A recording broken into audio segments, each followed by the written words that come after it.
Greetings, brethren. It is I, the Donkey, and we are back with Donkey versus Beer. And today we shall try another beer from the Lemke brewery in Berlin. I did buy basically their entire range of beers in a box to try, and so I shall have to get through all of them, of course. So far, they've not been really my thing. But to be fair, I've tried a lot of the sort of stuff that I wasn't sure to begin with, like a boutique Berliner Weisse, which was pretty horrific, and a Spree Coast IPA, which was okay. And there's a few other ones that I still have, of course, because there's quite a lot of them. And this time we're just going to try their straight up regular India Pale Ale. So just a regular IPA. This one has percentage. How much? How much is it? How much alcohol? 6.5%. So, as you may know at this point, I'm not the biggest fan of IPAs so far, but damn it, I shall keep trying, because I've not actually had that many of them. Before I started this channel, I had absolutely no reason to try a lot of them.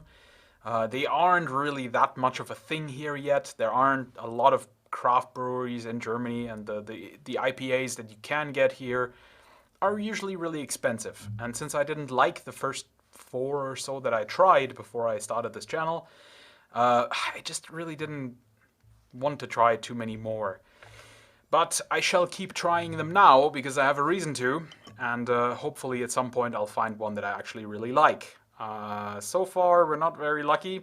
I think the Lemke Spree Coast IPA from this same company, that was probably the nicest one I've had so far, and I gave that like a 3.5 or a 4, I don't know, but hopefully this is better.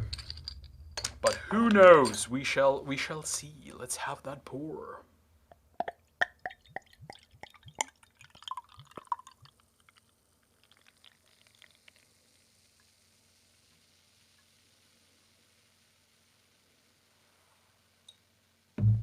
Alright, so there we go. This is actually a lot darker than the last one that I had. Again, still no backlight. I'm sorry. One day, I'm sure, the order will come through.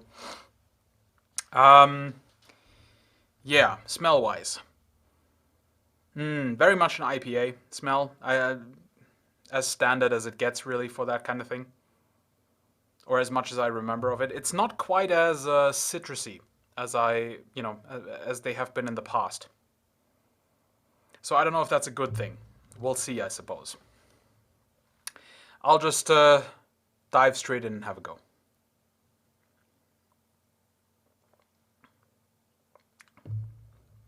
Oh. Yeah, okay. That's very much an IPA. Oh. Oh dear. Nah, I don't think I'm gonna have too much of this one. So I talked about this before, and please, if you love IPAs, don't hold it against me too much. It is just a taste thing. I know that some people love this, and if you're from the United States, I can absolutely understand why you love this kind of beer. I think I talked about this before at some point, but I watched a video recently from Townsend's, which, by the way, that is a channel you should absolutely check out because it's wholesome and awesome and relaxing, and you get cool history lessons about various things, and it's just fun. And they had they had a video about beer brewing, and the guy in there talked about beer today and traditions and things like that, and how Americans really enjoy extreme flavors with their beers. And I can absolutely understand that. If you grow up and beer that you get at, bars and stuff is shit like Bud and Busch and Miller and Pabst Blue Ribbon, things like that, the corn syrup beers that taste of barely anything, I can understand why, extreme flavors are something you crave, because those beers, those regular beers, they just don't taste of anything. I understand that, so I don't want to judge you or disparage you for liking those kind of beers, because I understand where you're coming from. But me as a German, our beers have a lot of flavor and there's a lot going on.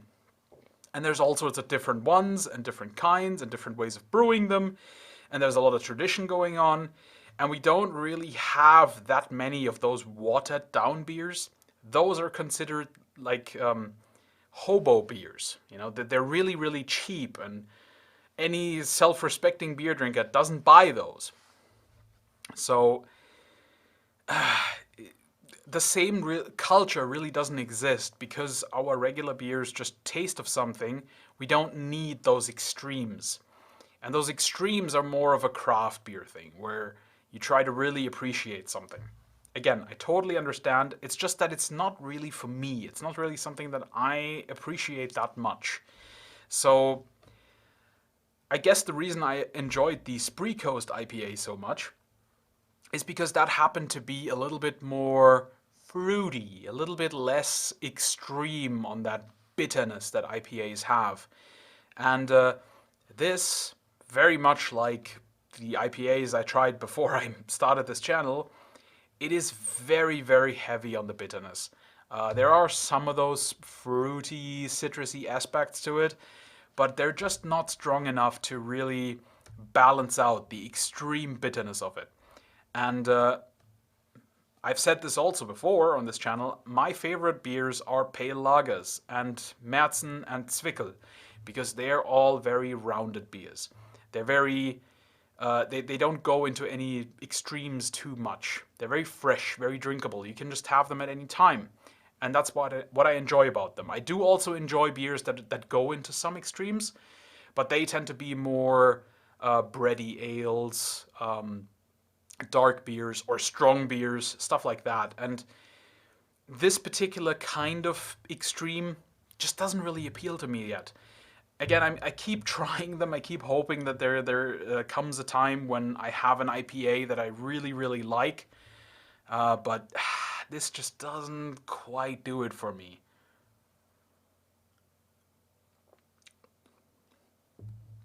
Yeah, it just...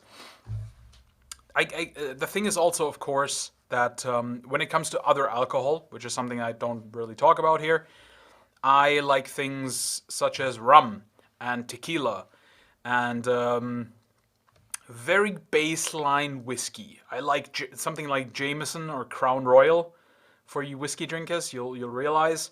But someone once gifted me a Jura 20 years old, and I just can't appreciate that. It's not for me. It's just... I'm a very basic bitch whiskey drinker. And other than that, I like rums, I like tequilas, but I don't really like something, for example, such as gin and tonic. And IPAs remind me a lot of gin and tonic. Because much like tonic water, that extreme bitterness, it's just too much for me. It overtakes everything. It becomes everything that you taste. It coats your mouth and it sticks with you for hours. And as I've said in another video, I don't want to be bitter all the time because I'm way too sweet. Yeah, it's just not really for me.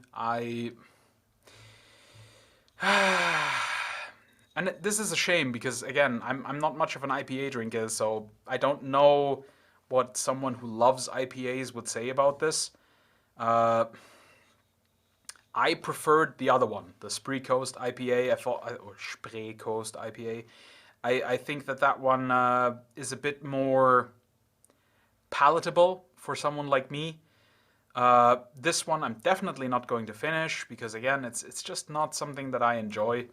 But for someone who likes IPAs, I think you should definitely try this because I think you might enjoy this. I think you might appreciate more the sort of stuff that's going on around the bitterness.